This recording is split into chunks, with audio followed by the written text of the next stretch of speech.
travel agak sedikit telat ke arah Bandung karena hari ini weekend. Jalanan jadi macet dan aku sudah bosan dengan pemandangan jalan. Saat sampai di Bandung, aku dipusingkan dengan alamat rumah baruku. Orang tuaku pindah rumah karena alasan finansial. Di rumah kami yang dulu, kami sering didatangi penagih hutang, jadi kami pun pindah. Sudah hampir 2 tahun aku bekerja di Jakarta. Malam itu aku ke Bandung sekedar untuk mengunjungi orang tua dan rumah baru kami itu. Aku lihat jam menunjukkan pukul 10 malam. Akhirnya aku memasuki areal perumahan dengan berjalan kaki. Jalanan sudah sepi, tidak ada satupun orang yang bisa kutanya. Dengan berbekal feeling, aku mencoba mencari rumah No. 73 itu. Aku terus berjalan sambil memandangi nomor rumah. Hingga tak berapa lama di depanku terlihat ada seseorang yang sedang berjalan. Aku berlari kecil mengejar orang itu. Ternyata itu seorang wanita. Wanita itu berjalan menunduk dan sampailah aku di sebelahnya. "Maaf, mau tanya," ucapku.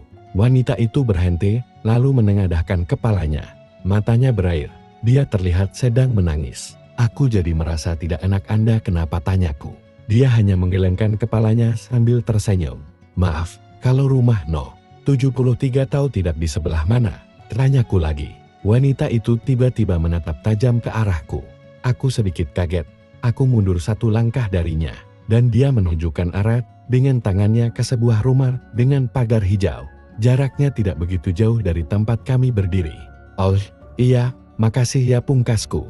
Aku pun meninggalkannya dan berlari menuju rumah itu. Dan benar saja, itulah rumah yang kucari sejak tadi. Begitu sampai, aku disambut hangat oleh kedua orang tuaku. Melepas rindu, kami pun mengobrol hingga larut malam. Sekitar jam 2 subuh kami kembali ke kamar. Kamarku kebetulan berada di bagian depan. Dan jika ku buka jendelanya, akan langsung terlihat jalanan di komplek. Malam itu entah kenapa aku tidak bisa tidur. Aku merasa sangat gerah. Aku beranjak menuju ke jendela untuk membukanya agar ada sedikit angin yang masuk. Aku membuka gorden jendela dan di depan pagar rumahku tampak berdiri seorang wanita. Dia hanya berdiri sambil menundukkan kepalanya. Setelah aku perhatikan, ternyata itu wanita yang aku temui di jalan tadi. Akhirnya aku tidak jadi membuka jendelanya itu, namun bergegas kembali ke tempat tidurku. Aku tidak memikirkannya dan mencoba untuk tidur. Kejadian itu ternyata tidak berhenti sampai di situ. Malam berikutnya wanita itu ada lagi berdiri di depan rumahku tanpa melakukan apa-apa. Karena takut terjadi hal yang tidak diinginkan, aku mengunci seluruh ruangan. Takutnya dia seorang maling dan ternyata ini sambung video. Selanjutnya terima kasih dan jangan lupa ditekan tombol subscribe.